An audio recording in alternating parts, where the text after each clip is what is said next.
عايز تحس بالشبع وما تجوعش خالص على مدار اليوم، تعالى اقول لكم ايه الحاجات اللي هتعملوها.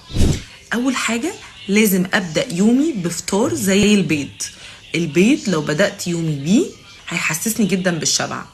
تاني حاجه لازم اخد من الجبن اللي اخدها جبنه قريش، لان بقدر اخد منها كميات كبيره جدا وبتحسسني بالشبع، فممكن اخدها في العشاء لو انا جعان. تالت حاجه طبق السلطه الحلو كده، وسبيشالي الجرين ليفز او الخضره.